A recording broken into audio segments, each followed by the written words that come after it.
Você se sente extremamente incomodado com alguma parte do seu corpo? Isso chega a tirar o sono e você evita até mesmo estar entre pessoas porque se sente alguém com aparência deformada? Cuidado, que você pode ser uma vítima da dismorfia corporal, um transtorno que atinge desde adolescentes até adultos. Para a gente saber mais detalhes desse problema e formas de tratá-lo, convidamos a doutora Renata Soares, que é psiquiatra e vai trazer mais esclarecimentos para todos nós. Boa noite, doutora. Bem-vinda ao Revista. Boa noite, obrigada, muito obrigada pelo convite. Nós que agradecemos. Começa explicando para a gente o que é a dismorfia corporal e em que momento da vida do indivíduo ela começa a aparecer. A dismorfia corporal, ou o que a gente chama de transtorno dismórfico corporal, é uma síndrome que a gente pode desenvolver em qualquer momento da vida. É mais comum na adolescência, mas atualmente, ainda mais com o avanço da internet, Instagram, filtros, a gente tem visto também desde a infância. Então, a gente já vê crianças apresentando essa síndrome. O que acontece? A pessoa começa a definir alguma parte do corpo como uma parte ruim. Então, por exemplo, ela define que o nariz dela não está adequado. Só que não é só, eu estou incomodada com o meu nariz, eu estou muito incomodada com o meu nariz a ponto de toda hora eu precisar olhar para ele. E aí, isso faz com que a pessoa comece a ter pensamentos que a gente chama obsessivos, então ele está dentro do transtorno do toque, né, que a gente tem, que é o transtorno obsessivo compulsivo. A pessoa começa a ter pensamentos obsessivos sobre o nariz ou sobre a parte do corpo que está incomodando e começa a ter atos compulsivos, ou seja, ela começa a toda hora olhar, o tempo inteiro olhar, ou o tempo inteiro colocar um filtro na câmera para poder suportar a imagem do nariz. Isso acaba gerando intenso sofrimento. Então, é isso, assim, é um transtorno que gera sofrimento, um sofrimento desproporcional para um defeito que a pessoa identifica como defeito, que é visto por ela de uma forma exagerada, mas que quem está ao redor não vê daquela forma, consegue perceber que ela está exagerando naquela situação. Bom, e como quem está ao redor tem que lidar com isso? Porque a pessoa não está enxergando da mesma forma que a pessoa que está sofrendo. E aí, críticas ou tentar alertar que não é bem assim, funciona, doutora?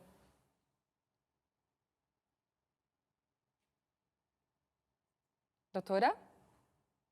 Oi, você pode repetir, por favor? Posso, assim, olha, você falou assim que as pessoas que estão ao redor não enxergam da mesma forma que aquela pessoa, porque é uma síndrome que aquela pessoa está passando e tem uma visão de si equivocada, né? Mas quem está ao redor, criticar ou aconselhar ou dizer que não é bem assim, funciona? É o caminho? Não funciona e não é o caminho, porque aquela pessoa tem o que a gente chama de quase de uma ideia irreal mesmo, assim, é quase um pensamento delirante. Ela olha para aquela parte do corpo e aquilo dá muito incômodo. Então, por isso que a gente classifica dentro da psiquiatria nos transtornos obsessivos compulsivos. Ela tem pensamentos que tomam conta dela a respeito daquilo e que não adianta alguém chegar e dizer que não, tá tudo bem, tá tudo ótimo, não. A gente precisa de tratamento psiquiátrico e psicológico para que aquela pessoa consiga entender que, na verdade, aquilo que está incomodando não é um defeito do tamanho que ela está vendo. Sim, então a melhor decisão é levar num profissional de saúde, um psiquiatra no caso. Agora, quais os principais sinais e sintomas da dismorfia?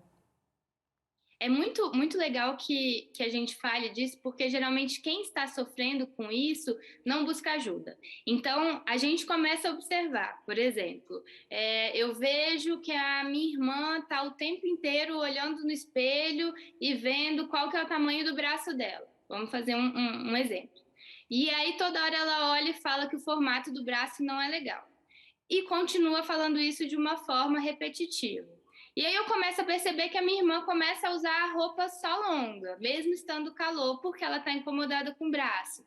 Até que chega um ponto que eu vejo que a minha irmã evita de sair porque ela não se sente bem em roupa nenhuma por conta do braço.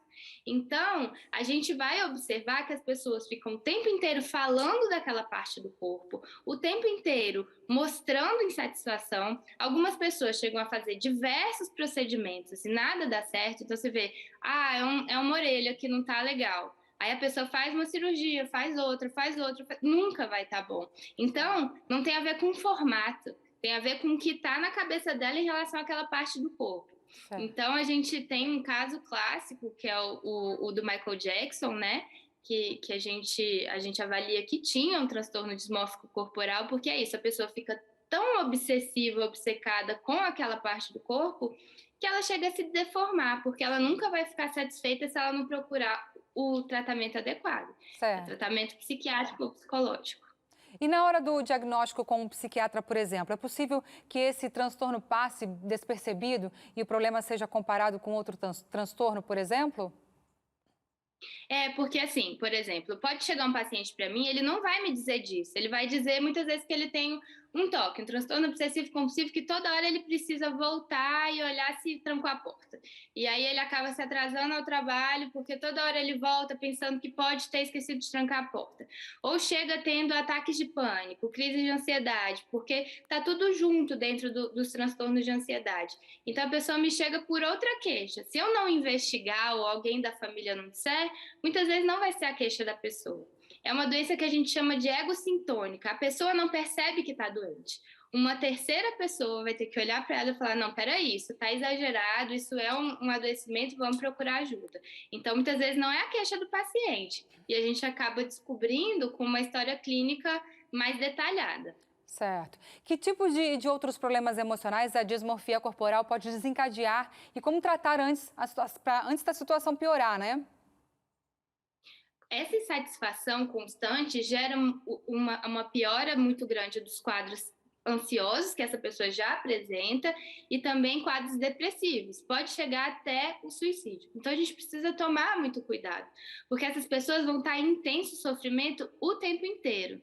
E não é simplesmente que algumas pessoas acham como você mesmo falou, não é só dizer, não, peraí, tá tudo bem com o seu nariz. Não, não é isso.